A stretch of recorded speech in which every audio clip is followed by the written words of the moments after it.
Hello everybody and welcome back. It is Jeff again coming to you from the Minecraft vanilla server. And after the last episode, so many people told me so much useful things. And Tom Ronan, you told me that I can solve my redstone problem using minecarts. Other people told me like absolute nothing. And some other people, I'm just trying to look at the comment real quick, told me exactly where other melon farms are. Keegan, you did as well. Told me where some other melon farms are. Josh Woolcool, you, however, gave me the idea that I really like to go with. Actually, a couple other people did too, but you were the first one to say, why don't I just put redstone dust as the redstone storage to go into the item sorting system and use redstone blocks as my own storage area. And I think that is exactly what we are going to do. I'm not going to do that today, but I wanted to give credit where credit was due and tell people, you know, what the plan was moving forward, as well as Niborus. You have helped me tremendously because you apparently paid enough attention to the video to tell me exactly where I had some brown mushrooms at. They were in this chest right here. And yes, there was only 2 of them. Now, I don't know the mechanics on mushrooms very well. I tried to plant them outside, and they don't plant. I was under the impression that you had to plant them on mycelium when they wouldn't plant outside. But then, for some reason, I threw a dirt block down here, and I put the brown mushroom on top, and was like, huh. Maybe it has to do with being covered or something like that. I'm not exactly sure the mechanic, but the mushroom won't grow there. However, I dug 1 block out, put it here, and was able to grow, look, a mushroom stalk with some bone meal. I put like 15 bone meal on the one over here, and it didn't grow. And I was sad. I wasted 15 bone meal. But we're going to sit here and harvest some mushrooms while I'm smelting cobble. Because what I want to do is work on getting this wall closed off. I'm not completely done yet, but enough to the point where I can start getting this wall closed off and make this place look a little bit nicer. And to do that, I need some stone in order to make the proper blocks and everything that I can do for that. So I'm going to sit here and talk to you guys while I harvest some mushroom, while I wait for some stone to smelt. And basically, especially since I'm doing something sort of vegetable related, you know, mushrooms. Are mushrooms vegetables? Not really sure if mushrooms are mushrooms. Mushrooms. We will call them mushrooms from now on. I'm not sure if mushrooms are vegetables or not. I actually don't know the answer to that question. But that being said, I got to ask you guys, what the hell is a wedge salad? Now, you're going to give me a legit answer of what a wedge salad is. And I actually know what a wedge salad is. But I want to ask, what is the purpose of a wedge salad? So last night I was at work. So yes, this is going to be one of those weird videos again where I just got off of the night shift and I have to work again tonight. So I'm a little bit loopy, but those are the videos I like to have fun with. But one of the girls, I walked into the break room, and one of the girls was sitting there eating what she had brought from home. And I just looked at her little Tupperware container and I said, "Are you eating a wedge salad?" And she's like, "Yeah, I mixed some other things in there, but, you know, I'm eating a wedge salad." And then she goes, "I'm impressed that you know what a wedge salad is." And I said, "Well, of course I know what a wedge salad is. I know what a wedge salad is because the first time I got a wedge salad, I was extremely disappointed. I looked at a menu. I think I was at like an Outback Steakhouse. This is younger. I was like 16 or 17 or something like that. And maybe it wasn't even an Outback. Maybe it was another place. I don't know if Outback has a wedge salad. I'm not 100% sure. It was somewhere. It was some steakhouse I was at with my family. And you could get like the Caesar salad, the tossed garden salad, or the wedge salad. And I was like, ooh, wedge salad. That sounds fancy. Let's try a wedge salad. What do you get when you get a wedge salad, for those who have had one in the past?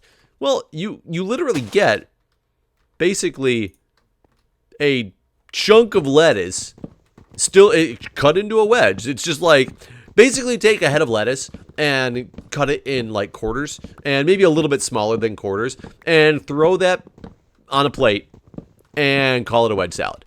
I looked at this thing and I literally thought that they just forgot to cut the salad. Like that they just were like, oh, it's the bottom of the bin of lettuce that they had or whatever, and they just threw like this big chunk of crap onto my plate because they really didn't, care what they were serving. Because, I've worked in the restaurants for a long time, and that definitely happens when it's late in your shift and things like that. You'll put some of the food from the bottom of the barrel out there that you really shouldn't be putting on your food. There's no question about that. And I assumed that was what happened. And I think I asked my parents at the time. I was like, what is this garbage? My mom was like, well, that's a wedge salad, son. Welcome to the world of grown-ups. This is a wedge salad. And I was like, but I don't understand. It's just, it's just lettuce that hasn't been cut up. And she's like, yeah, that's what a wedge salad is. So I basically have to physically do the work of cutting up my own salad. I'm in a restaurant. I don't want to do work. That's why I go to a restaurant. I want them to do the work for me. But I have to go to the trouble of cutting up my wedge in order to eat it and treat it like a salad. Like if you try to drizzle the salad dressing over top of a wedge, you're just going to get salad dressing drenching the outside of the wedge. And then when you cut into it, the middle's going to be bone dry. Well, not dry. I mean, lettuce is wet by nature, I guess. But, it's going to be, it's just not going to spread evenly. I mean, it's like McDonald's. When McDonald's originally, which I thought was a brilliant idea, they changed their salads to those salad shakers. This was years ago. I find this hilarious because they changed the salad to the wedge shakers. And so many people were so upset about the fact that they would just stare at it and be like, what is this? And basically it was a cup. It was essentially a 21-ounce cup that your salad was in, and you're supposed to drizzle the dressing on top, reclose it, and then shake it. And it spread everything evenly. It was like making basically a tossed salad, essentially. But, you do it on your own, but you get to choose how much dressing and stuff that you put in there. You always pretty much get to, when you go to a salad from a fast food joint, they don't come pre-dressed. They come with the dressing on the side because the salads are pre-made. Then you make them in the morning or whatever, and you have so many to sell, and then you can put the dressing on however much dressing that you want to put on it. It's not that anything usually comes dressed at a fast food restaurant. It's different in normal restaurants, but in a fast food restaurant in general is what I'm talking about. So people hated it though. They wanted, we used to give them the pancake trays to, let me put these in with the food. We used to give them the pancake trays, the bases, because they were like, I don't understand what this is. I want a normal salad. Well, this was the impression that I had when I got this wedge salad. It was like, what the hell is this? I want nothing to do with this. I want a normal salad. And so I was asking the girl last night, and I was like, what is wedge salad? I said, why do you want a wedge salad? Especially you made it at home. You made this at home. I said, why do you want a wedge salad? And she's like, oh, wedge salads are delicious. It's it's awesome. It's so much better than a regular salad. I can just take my little chunk off when I want to take my chunk off and dip it in my dressing. And I was like, but essentially you're just making yourself do a bunch more work right now because you're taking the time to, dip this thing into the dressing, whereas, where is it? Right there? Yep, there. And then 1, 2, skip 1, 1, 2. So this is how it should be across. So you're essentially making yourself do more work, and now you have a little cup of dressing next to you. You're not even drizzling it over your salad. You have to actually cut a salad. And she's like, well, I never really thought of it that way. I've always just liked wedge salad. So now I'm ruining the wedge salad for her. I'm that horrible person. Oh, I put this out one too far, didn't I? Crap. Or in one too far, didn't I? Crap. So let's do this, and then we'll fix that bottom piece. There we go. And I was trying to, she was like, I don't know. I just, the wedge salad, it's fancier. And I said, how is it fancier? It's essentially the same concept as if you go to a restaurant and they give you, you order cocktail shrimp. I don't know if you order cocktail shrimp at a restaurant, but let's say you go to a party. Cocktail shrimp's a big thing at parties. People love cocktail shrimp.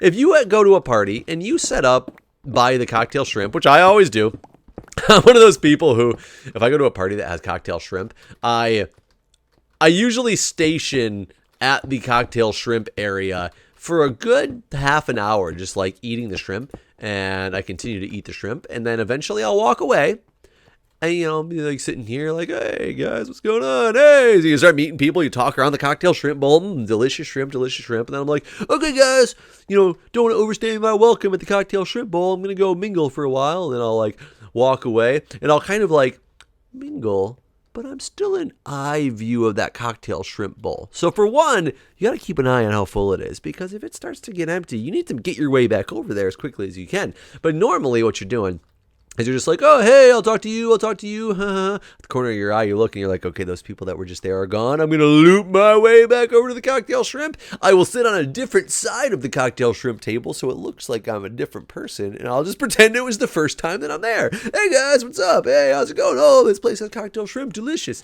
I love eating the cocktail shrimp.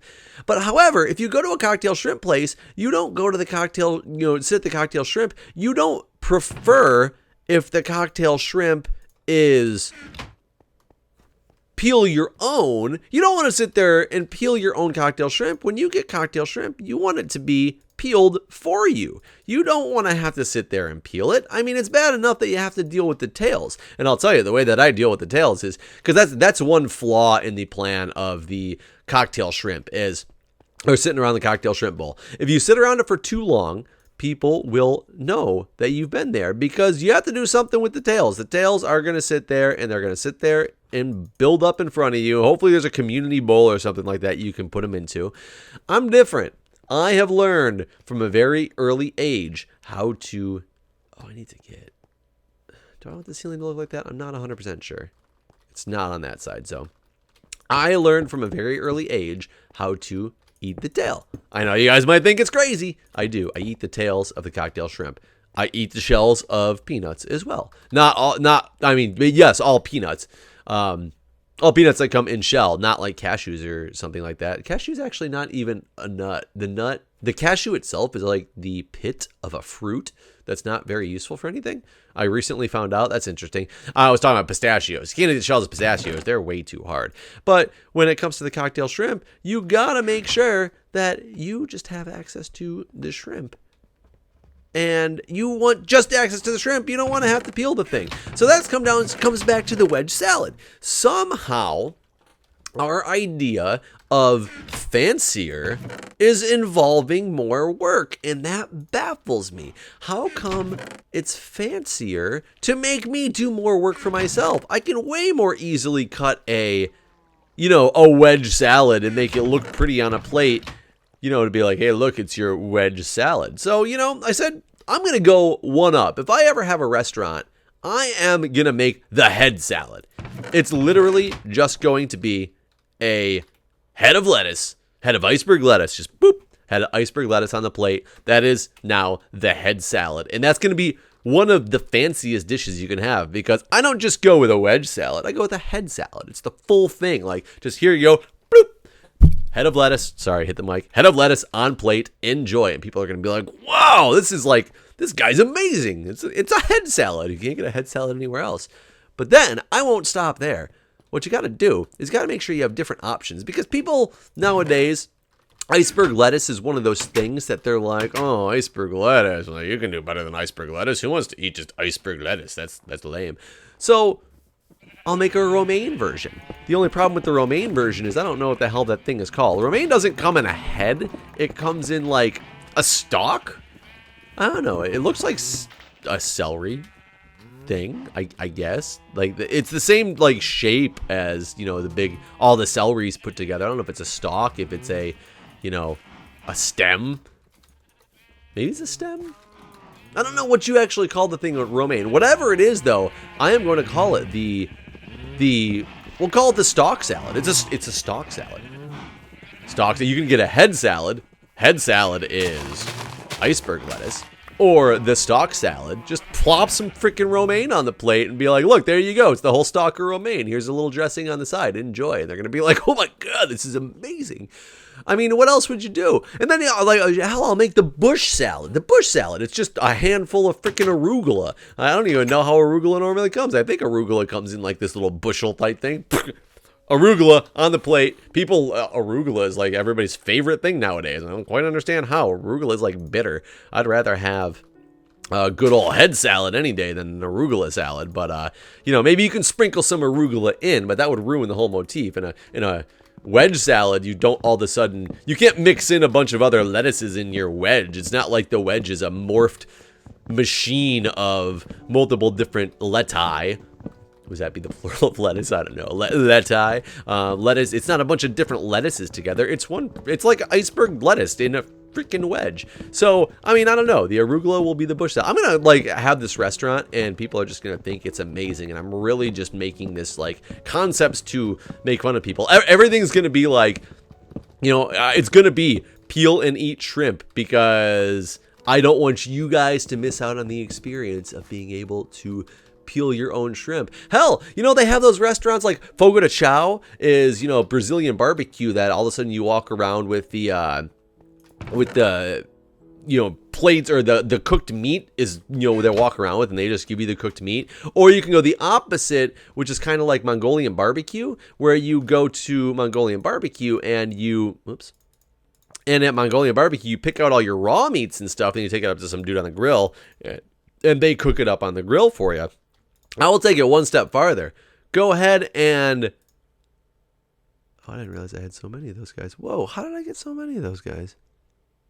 It must have split into 2 stacks, and I didn't realize that before, so I don't need as many of these things as I thought.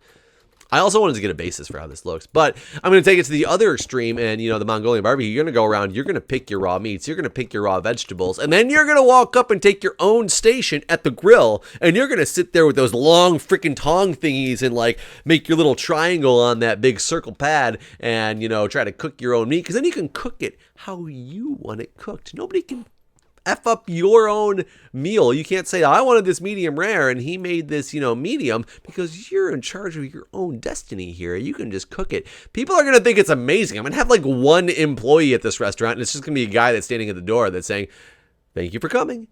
Thank you for coming. Thank you for coming. I'll see you again. That guy's going to rake in the tips. Somehow people are going to tip this dude. This dude is just going to be a guy who stands at the door, because there's going to be like card readers at your table too. You can pay for your own meal. It's just going to be one price. It's going to be like all you can eat, like, you know, $19.99 or something like that. All you can eat. You just walk in. It's one price. That's all there is to it. So there's a grill. There's the meat sitting out. I guess I'd have to have another employee that comes out and restocks the meat every so often. So there'd be 2 employees. There'd be a tip share. The guy at the door who actually like seats you or greets you or whatever, he can share tips with the guy who does the stocking. But, you know, that's all that they're going to do, is they're just going to walk around and, you know, get everything stocked up for you. You're going to, for some reason, think that this guy earned tips, even though he didn't really do a goddamn thing compared to like what you're doing for your meal. People are still going to feel obliged that they better tip him. And you're right. You're damn right. You better tip him. I frown upon you if you don't tip him. You're not welcome back in my restaurant anymore if you don't tip this guy. Because, you know, this guy might be just working his way through college, and he's probably only paying him like $2.65 an hour. Because I'm basing the fact on, you know, this whole thing on the fact that he's getting tips, because you guys better not disappoint me when you come to my restaurant. You better give him some tips. I mean, that's how it's going to be. I love this idea. Like, this sounds fantastic. I'll be the owner and never have to step foot inside of this place, because it's just always going to be, you know, it's always going to be packed. My 2 employees that are working are going to be like, they're going to be begging. Like, I'm going to have like 10 employees total, and they're all going to be begging for hours, because it's such a wonderful job that they love doing so very, very much, because they get paid so well for it. Like, that's really what it's going to come down to. God, I love this idea. Would you guys come to my restaurant? I would go to my restaurant. I mean, granted, I would eat free because it's my restaurant.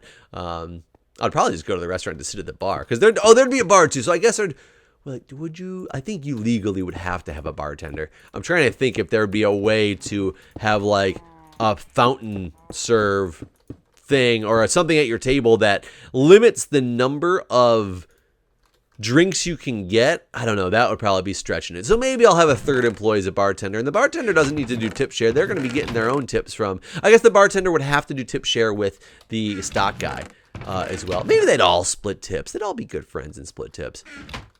I mean, God, I'm a genius. Guys, let's do this. We're going to do this thing together. We're going to be rich. And yeah, that's all there is to it. Well, anyways, guys, thanks for watching this episode of Mindcrack. Minecraft from the Mindcrack vanilla server. That's what it is. I was so distracted thinking about my wonderful restaurant.